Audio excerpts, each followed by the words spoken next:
Outro recurso de coesão é a coesão por elipse, que é a coesão por omissão de um termo da frase que eu consigo retomar pelo contexto, pelo aquilo que foi dito anteriormente. Então, se a gente retomar o exemplo da mãe, eu vou dizer assim, né? Minha mãe se chama Maria. Ela trabalha como enfermeira e é muito bonita. Quem é muito bonita? A mãe. E aí eu omiti o sujeito, eu disse, é muito bonita. Quem é muito bonita? Ela, a mãe. Isto é elipse. Se eu disser, por exemplo, assim, estive doente.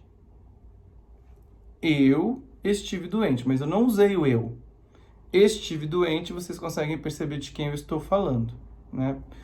O outro nome, isso se chama sujeito oculto. Vocês aprenderam já com certeza sobre sujeito oculto, né? Os tipos de sujeito oculto, que é aquele sujeito que eu percebo pelo verbo, pela terminação do verbo. Não está escrito na frase quem é o sujeito, mas eu consigo perceber pelo verbo. Outro nome do sujeito oculto é sujeito elíptico. Isso, exatamente, sujeito elíptico porque é uma elipse, é uma omissão. E um outro nome ainda do sujeito oculto é sujeito desinencial. Porque pela desinência, né, pela terminação do verbo, eu consigo saber de quem é que eu estou falando. Então, estive doente, eu. Estivemos doentes, nós estivemos doentes.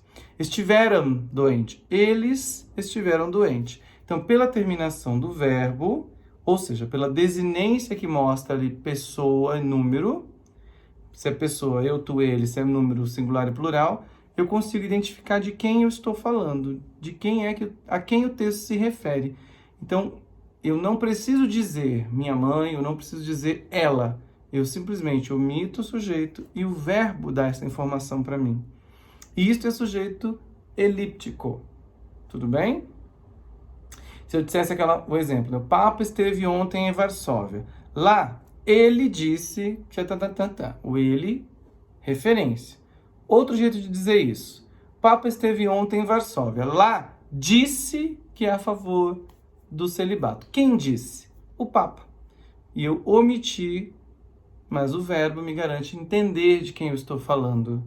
Tudo bem, gente? Então, coesão por referência, uso de termos que fazem referência a outros termos que foram ditos anteriormente. Coesão por elipse. Eu omito o sujeito, existe uma omissão do sujeito, mas o contexto da frase ali, do período, na verdade, me permite entender de quem eu estou falando. E aí, com isso, eu repito o tema, repito o assunto, mas eu não repito a palavra. Então, eu consigo fazer os mecanismos de coesão e eu vou enriquecendo o meu texto. O texto vai ficando bem coeso, bem conectado, sabe, bem amarradinho. Lembrando que texto, acho que eu não falei isso, né? Então não é lembrando, é falando. A palavra texto tem uma origem parecida com a palavra tecido. E é isso, né? Um tecido. Um tecido é amarelado de fios que vão se conectando e formando um todo homogêneo. Assim é o texto. Então, quanto mais conectado for o meu texto, mais bem elaborado ele está, mais qualidade ele tem. Certo? Então, vamos usando os recursos coesivos para garantir essa tessitura, essa ideia de tecido no texto. Tudo bem? Mandem dúvidas para mim quando tiverem aí, tá bom?